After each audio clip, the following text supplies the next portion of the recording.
and he went through chemotherapy, and along the way, he finished his book on Facebook, which I hope to read someday. He actually sat down and wrote, I think it's like, he told me it was 130 pages of how to use Facebook as a social activism tool.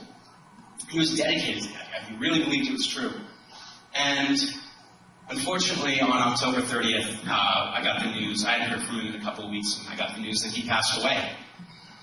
And, you know, he was a month younger than me, so it was really sad to see that at 23, my friend disappeared.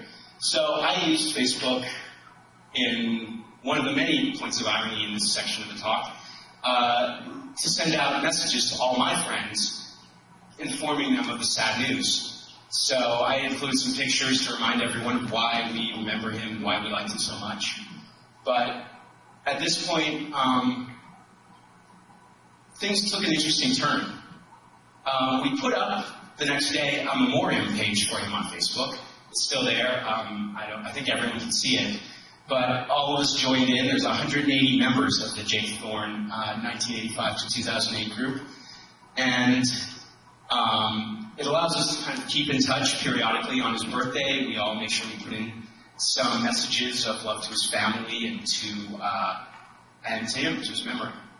But interesting of all things, someone came up with the idea. It was a friend of ours from Santa Barbara, came up with the idea of using this Facebook page to create a blood donation drive, because she worked for a blood bank after college. She was a biologist.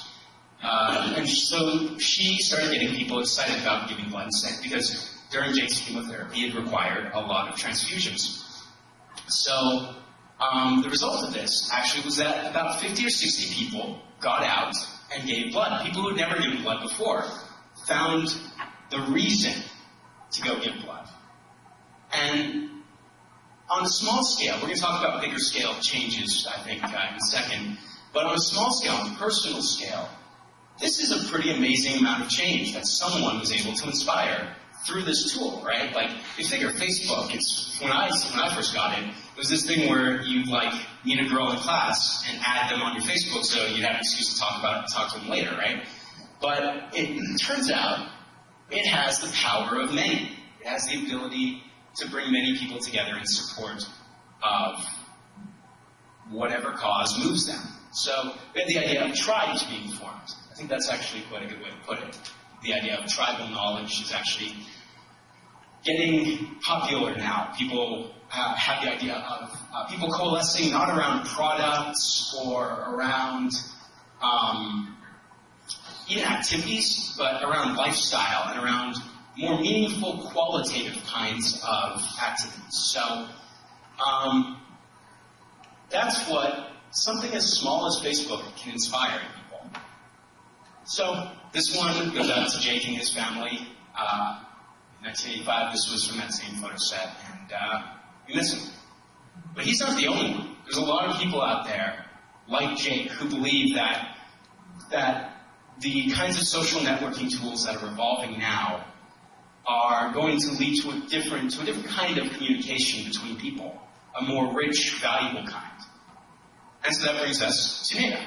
And I don't speak Farsi or Persian very well at all, so I'm just going to say Neda because that's how I've been saying it. But to start out, this is Twitter. If you guys aren't familiar with it, it's a fairly interesting tool. It actually genetically comes from a very similar feature in Facebook where you can say, what you were doing. It used to be like, Daniel is going to class, or something like that. You could put in, it was called a status. You could just tell people what you're up to, and we'd all log in when we were bored and see what other people are doing. Like, every now and again you'd find out that someone was having lunch, like, in the restaurant next to you, and you go, oh, wow, you go over and see them, that kind of thing. So Twitter has evolved out of that into a much bigger and in some ways richer kind of interaction than Facebook. But, it really depends what you're trying to do. So this is mine here. I got the messages. I don't use it hardly ever, but I got a message from a professor. I follow him because I like to see what he comes up with. So every time he comes up with a cool web page or finds something interesting on the internet, he puts it on Twitter and it pops up on my page here. So his stuff gets pushed to me, just like we were talking about push internet a second ago. This is really one of the most interesting examples of that. So, basically the key core feature on Twitter is, what are you doing? And people say all sorts of stuff. Sometimes they're really funny and snarky, and sometimes it's just, I'm going to get a sandwich. And sometimes it's a link to something interesting or a video that they're watching. And actually, I'll take questions at the end if that's all right. If you guys want to write down any questions, I'll be more than happy to answer them at the end, and I'll stick around till everyone's out of questions. So,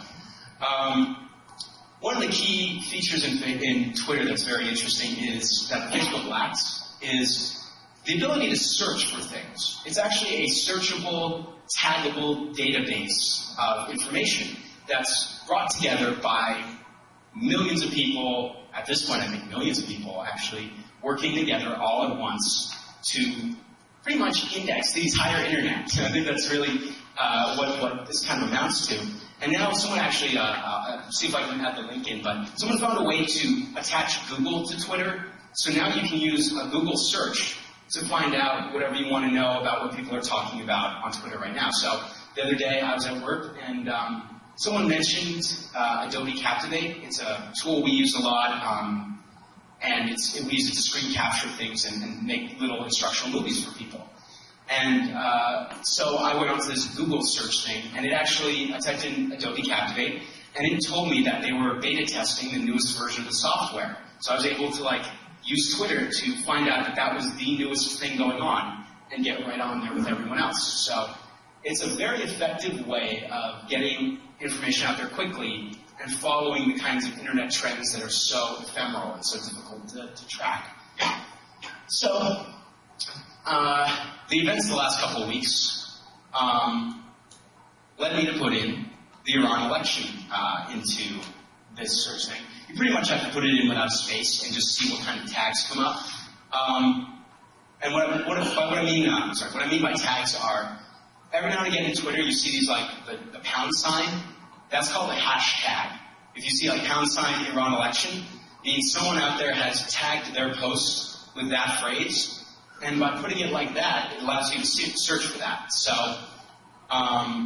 you can find out, you can target basically the information you're looking for by using these hashtags.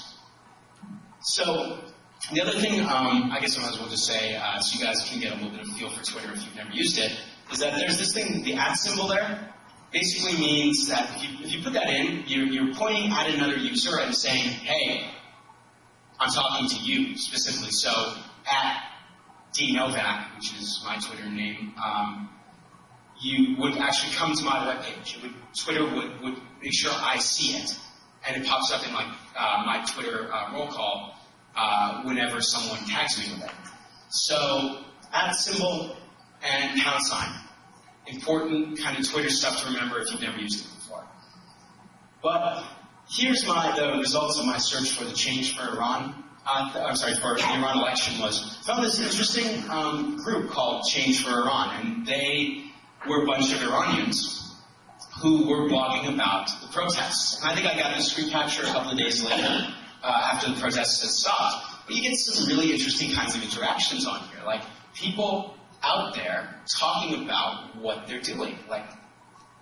That is inconceivable. The person on the street 20 years ago, imagine, for example, during tumult in the Balkans or during the Vietnam War, people could tell you what they were experiencing every day and during any number of major events, whether it be peaceful or war-related. But this one here, this guy is saying that this guy, I thought this is interesting, was that he was a government agent, that he was there to kind of lure out all the protesters through Twitter and to find out who they are so that they can be arrested. So that's an interesting kind of little bit of paranoia, I think, that emerged. But what's interesting about Twitter is it's actually kind of a self-correcting system. When people start to flood it with spam messages, it kind of stops after a while.